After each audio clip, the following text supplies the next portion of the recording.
Welcome back to the Bipartisan Brief. I'm your host, Peter Schwedam. We're going to be talking about COVID-19, and we're going to be looking at how different states and countries did 2 weeks ago versus the week most recently passed. And we're going to begin internationally looking at countries that have a minimum of 10 million people in terms of population, a minimum of 1,000 confirmed COVID cases. And we're going to shoot this all at once instead of editing it, because I found that it's a lot easier to go ahead and do it in one shoot than it is to make the time to edit it. And I at least want to get the information out there this week, which I did not do last week. So looking at increase in testing capacity over the last 2 weeks, not in terms of numbers of tests, but in terms of the percent, it rose. The biggest increase in testing capacity per capita were Morocco, Nepal, Bolivia, Indonesia, Bangladesh. All 5 of those nations made this list for the 3rd week in a row, which is pretty good. And then Mali, South Sudan, Brazil, and Zambia all made the list for the 2nd week in a row. And then Uzbekistan rounds out the top 10. The 10 nations that had the smallest increase in testing capacity per capita as a percent were Guinea for the 3rd week in a row, Egypt for the 3rd week in a row, Guatemala, France, Sudan, Czechia, Venezuela, all for the 3rd week in a row, Niger for the 2nd week in a row, Thailand, and Yemen. And of course, again, you've got to look at France and be really disappointed because they have the resources, and it's pretty clear that Macron has made a politically calculated decision to deliberately leave the testing down to try to make it look like the cases are low as well. And then, of course, it's extremely concerning to see Yemen on the list simply because they have so many other problems there. COVID is the last thing they needed.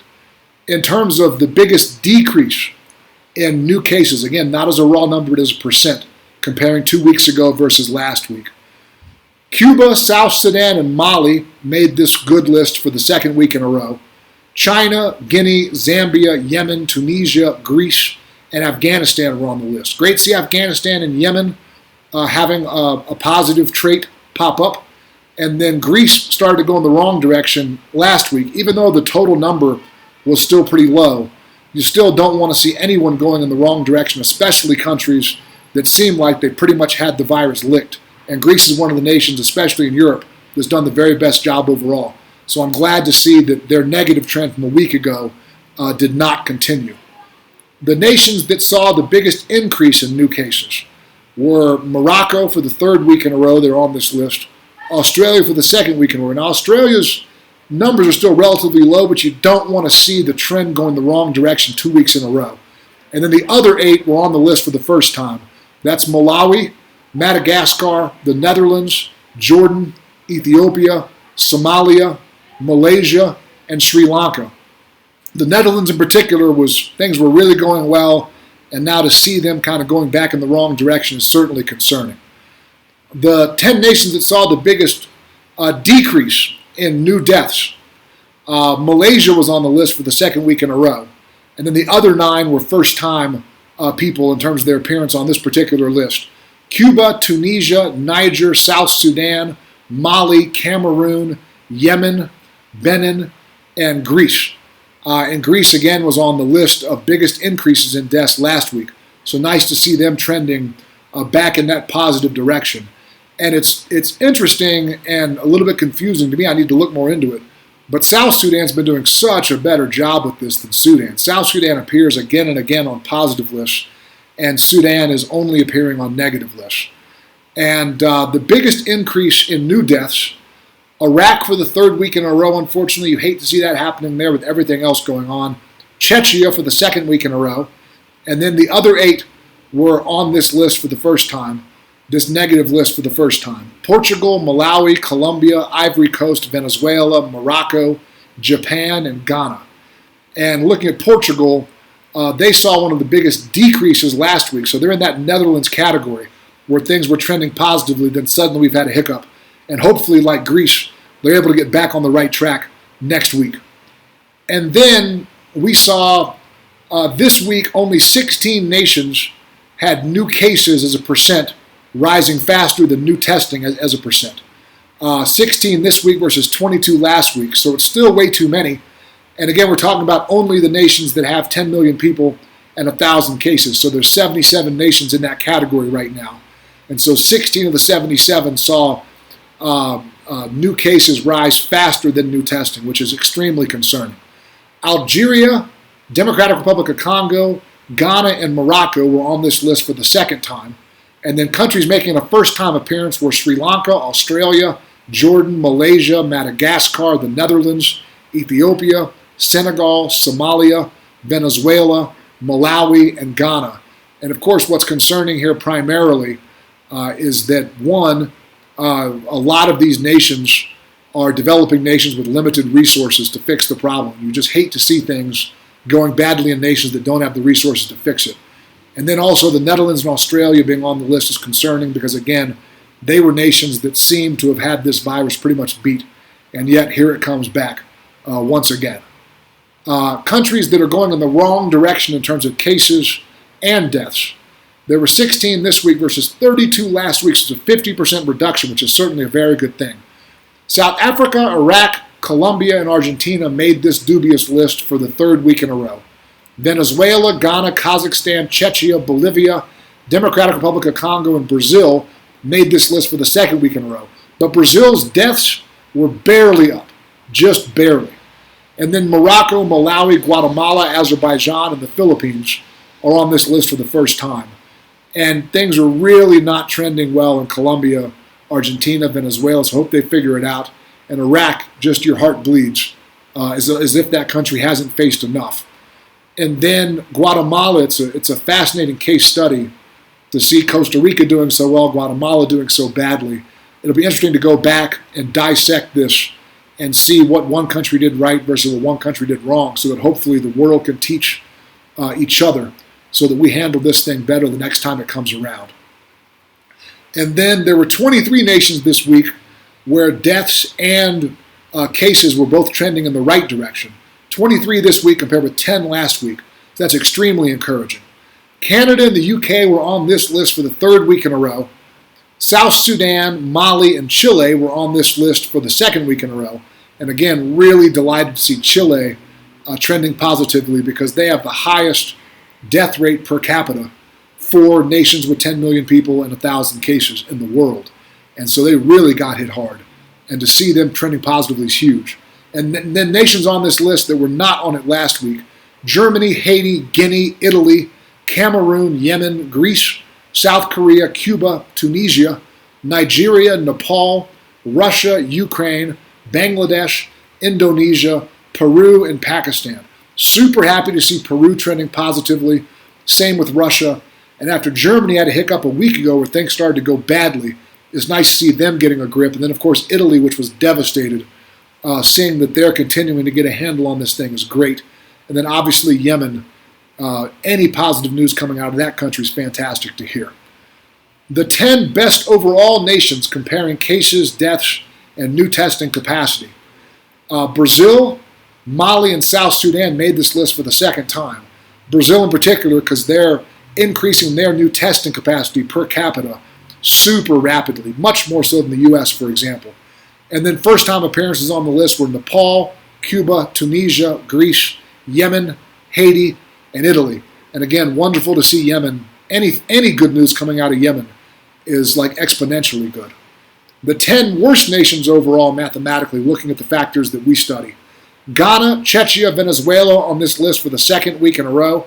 Guatemala, Malawi, Madagascar, the Netherlands, Morocco, Japan, and Ethiopia on this list for the first time. Netherlands in particular is noteworthy because they made the 10 best list just last week. So it shows how quickly this virus can change directions and how difficult it is to combat. Now turning our attention to the United States of America. There are 76 nations with at least 10 million people and 1,000 confirmed cases. I said 77, I apologize, 76. In the USA, and none of this changed from last week. The USA continues to be number 1 in total cases, number 3 in cases per capita, number 1 in total deaths, number 7 in deaths per capita, number 1 in total testing capacity, number 6 in testing capacity per capita. And then looking at the USA compared to itself this past week with 2 weeks ago, relative to other nations. In terms of testing capacity increase, we were number 34 out of that group of 76. That's up 2 spots from last week. In terms of new cases, we were number 44, which is bottom half. But that was still an improvement. Last week we were 47, this week 44, so up 3 spots. We're number 31 in new deaths, which is down 13 spots from a week ago. So we are going in the wrong direction in terms of new deaths compared to ourselves and relative to the rest of the world. And we're number 31 overall, which is down 1 spot. So that's not totally disastrous, but it's certainly not good. And now turning our focus to the states. The 5 best states in terms of new testing capacity: Arkansas, Arizona for the 2nd week in a row, Alaska, D.C., and California. The 5 worst states in terms of new testing were Washington, Massachusetts, North Dakota, and Mississippi, all for the 2nd week in a row. And those governors need to get their act together. There's no excuse to be one of the worst states in terms of increased testing capacity for 2 weeks in a row. And then Rhode Island joins this dubious list for the first time. And then the 5 best states in terms of decrease in new cases. And these were all new. All 5 of these were new this week: Connecticut, Rhode Island, Nebraska, New Hampshire, and Maryland.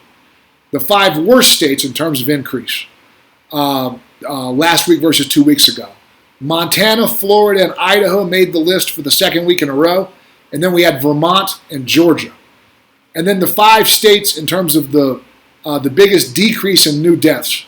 And these were all new for this week. None of them were repeats: Maine, Rhode Island, Nebraska, Colorado, and Montana. The 5 worst states in terms of increase in new deaths: Arizona for the 2nd week in a row, Delaware, with the death rate exploded there. Now the raw number of deaths was not terribly high, but the increase in daily new deaths as a percent last week versus 2 weeks ago is over 1,000%. So that's quite concerning, no matter what the raw numbers say. And then North Dakota, Alaska, and Alabama. Alaska also has low total numbers of deaths. But what we're looking at is comparing Alaska to Alaska 2 weeks ago, and they're not trending in the right direction, which is concerning. The 5 best states overall: D.C. for the 2nd week in a row, Rhode Island, Nebraska, Maine, and New Jersey. And then the 5 worst states overall were Florida for the 2nd week in a row, Delaware, North Dakota, Alabama, and Alaska. The states that saw good trends in both new cases and new deaths: it was 8 this week and 14 last week, so we're going the wrong direction, unfortunately. D.C., New Jersey, Connecticut, Maryland, and Massachusetts were on this list for the 2nd week in a row. Oregon, Rhode Island, and Nebraska round out the list of 8. The states that had bad trends in both new cases and new deaths: there were 14 this week compared to 12 last week, so again, unfortunately, headed in the wrong direction.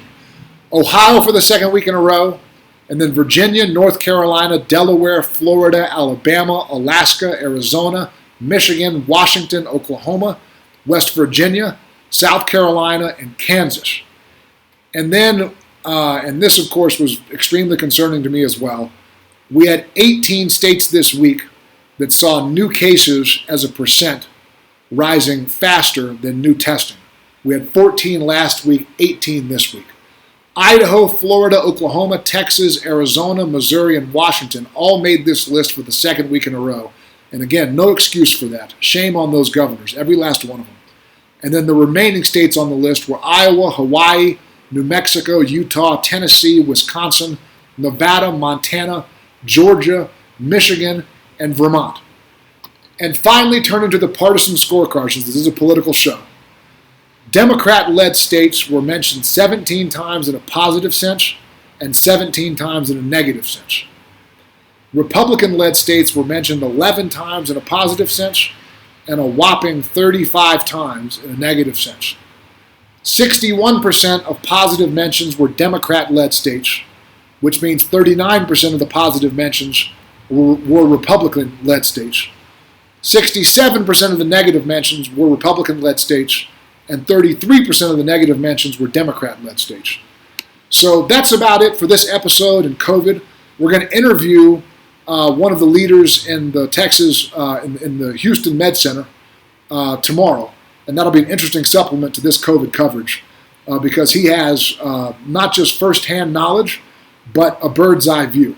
He's in the room making decisions. He actually has an idea what the real capacity of ICU beds and things like that is. So that should be a fascinating interview.